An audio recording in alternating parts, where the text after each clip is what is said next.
Mantis, shark fin, and Robin. Salamander, Finn and Robin, for short, woke in the stale warmth of a shared sleep pod, one of the many lined up like capsule coffins along the edge of Hatch District 4.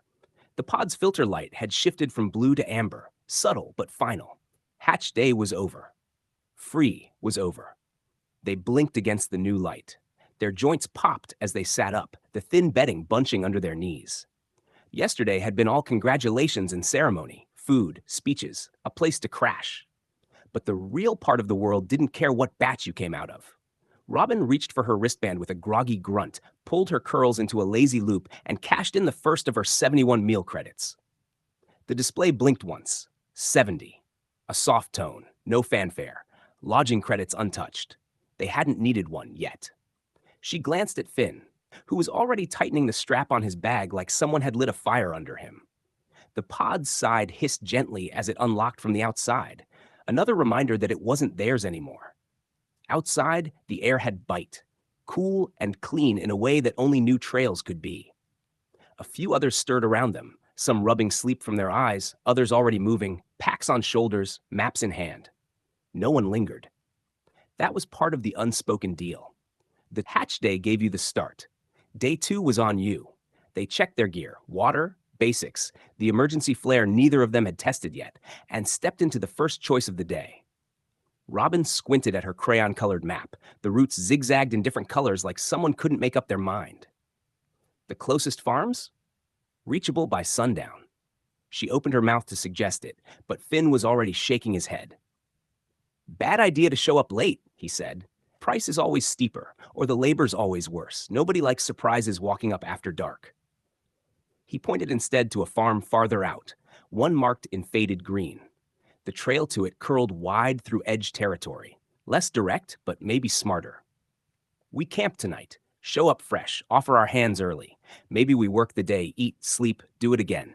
The goal's to leave every place on good terms and show up at the next one early. Trust me. Robin gave him a look that hovered between skepticism and sleep deprivation. So what? You think we'll just slide down into New Apple like it's some steps and slides game? Just wing it and bounce farm to farm? Finn shrugged. Someone's got to need help heading the same way. If we catch enough of those someones, we'll get there. She didn't answer, but part of her liked the plan. Not because it was smart, because it meant they were moving. They walked. Dry trails and patchy shade, the kind of walk where your pack settles wrong no matter how many times you fix the strap. They camped near a dry creek bed. No fire, no water, just rock echoes and stubborn dust. Woke up stiff again. Not from old age, just from new life. By mid-morning, they crested the ridge above a small cultivated valley, and there it was, the first real farm. Not their cleanest entrance. Robin had dirt in one sleeve, and Finn's face looked like he'd slept on gravel. But they weren't late. That mattered. And then they heard them. 6 people, slumped under the feeding pavilion like laundry someone forgot to hang. Their boots were caked in dry soil, hands still holding tools like they didn't trust to let go. One of them, a guy shaped like he used to be something, mumbled half into the dust. Worked all night? Can't we eat something before we sleep? No pity. The woman in charge didn't even glance up from her log pad.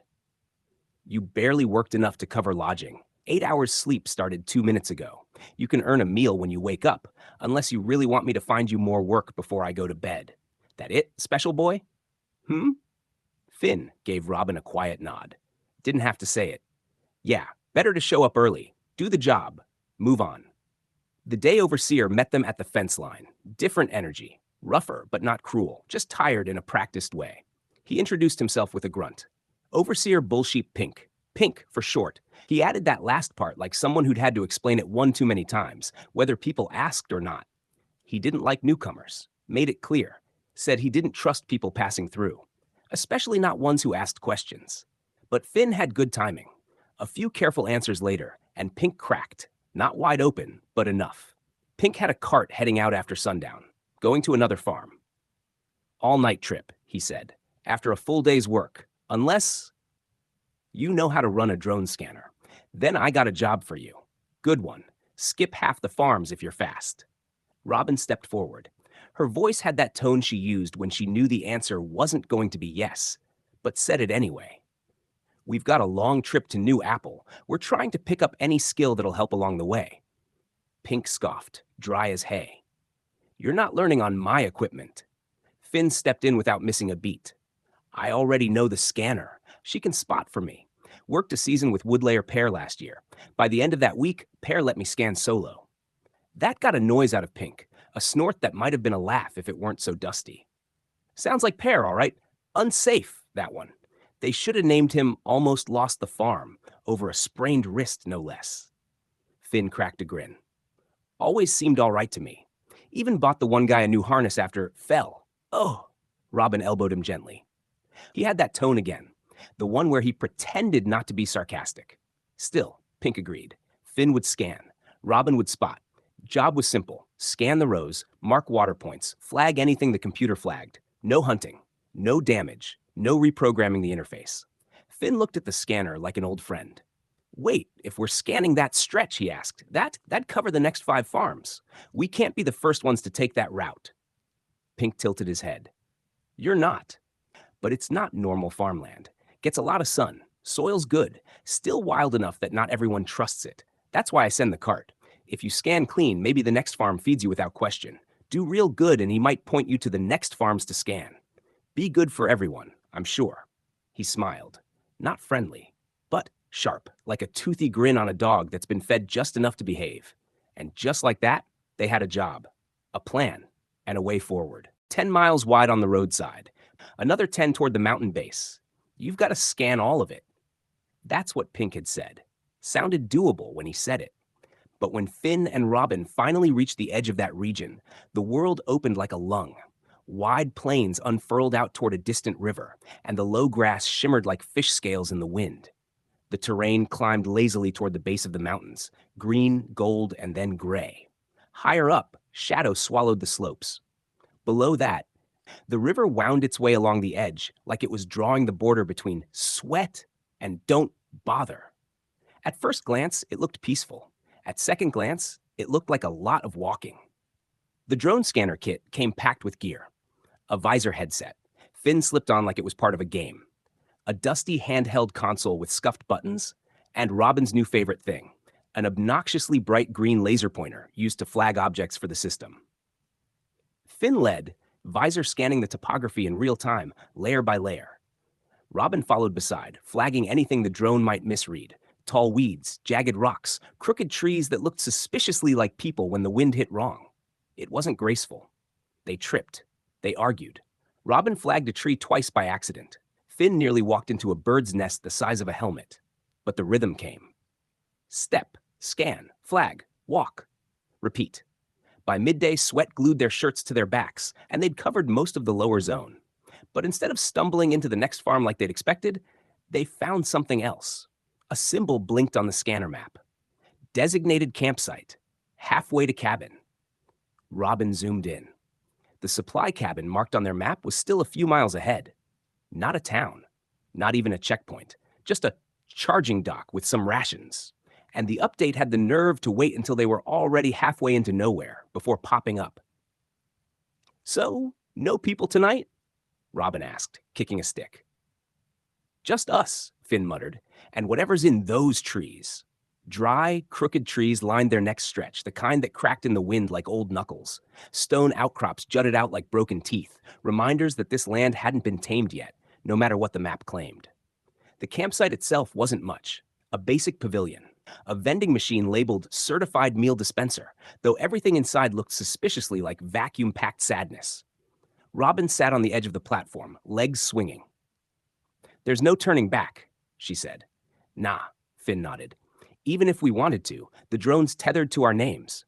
We leave it behind. We're flagged. We're done. They didn't say much else that night. The next day came with less tension, but no less heat.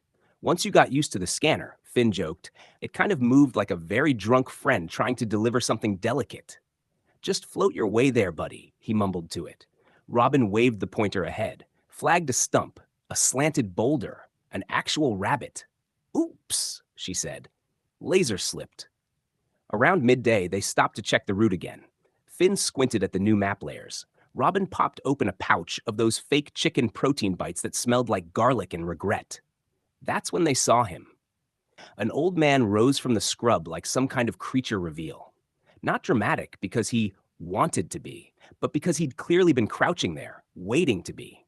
His shirt was 2 sizes too big, one boot was half-laced, and his gray hair puffed around his head like someone had shouted too loud near a dandelion.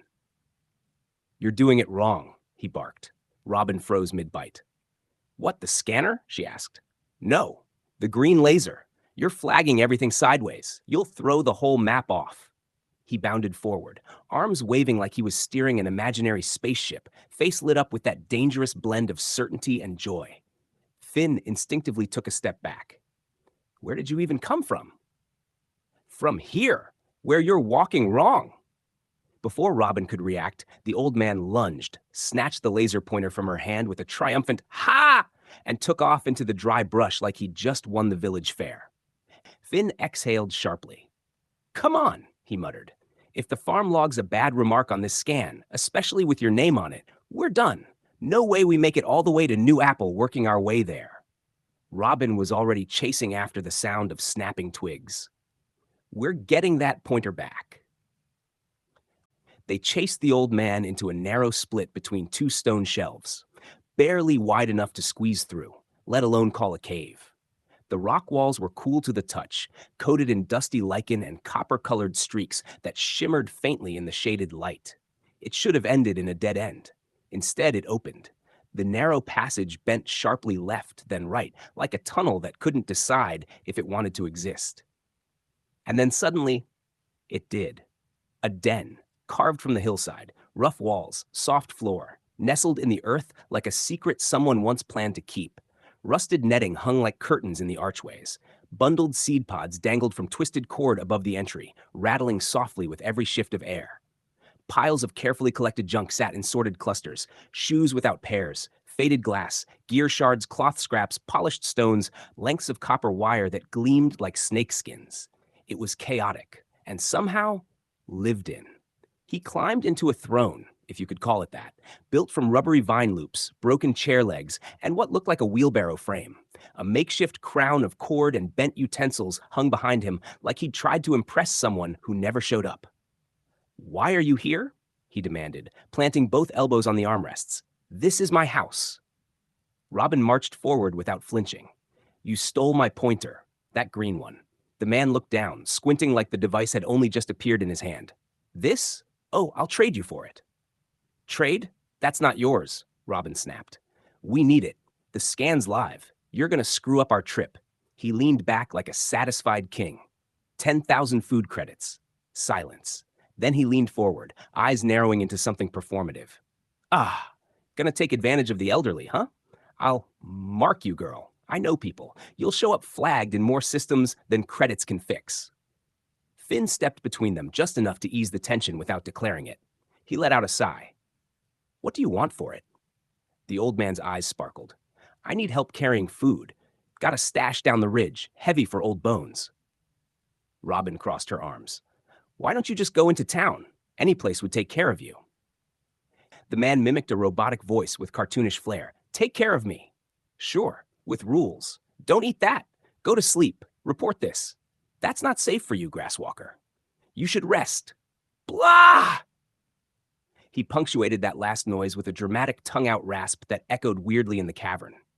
Finn motioned around the room, trying a different tactic. "It's not like that anymore. You could make art, help in a trade shop. You've still got an eye. Look at all this." He gestured to the neatly clustered mess, arranged like chaos with a blueprint. The old man's grin flattened into a skeptical smirk. "That's what they say. Until it's bedtime and I'm not tired. Until I want to eat something they say's too bitter. Until I want to walk." He jabbed a finger toward Finn. "You want to walk. I need to walk. And I don't want a town telling me which direction." He let the words hang there, heavy as stone. The old man's words had hung in the air like weight, like dust that didn't want to fall. They carried the silence all the way back up the ridge. 3 heavy bags, 1 broken strap, a drone that wobbled like it was ready to quit. The sun was past center, but it wasn't cool yet. The wind, if it existed at all, was hiding. They didn't talk. Not until the emergency supply station blinked green and accepted the load. And then, right on cue, the comm line crackled. So let me get this straight. The voice was slow, dry, unimpressed. Finn and Robin froze mid-sync, shoulders tensed, sweat drying into lines across their backs. You helped yourselves. 2, let's see, 3, no, 4 red-sealed bags from a labeled cart with supply refills. Probably the same refills that you've been using at the supply caches so you could have a safe trip, but for some reason thought would be best to hijack. There was a pause, just long enough for their stomachs to knot. You carried all that cargo, without permission, up a mountain to an emergency supply station, where you now want to report that a poor elderly man, some folks call a wild-eyed bush hermit who howls at the moon and eats pine cones, is real.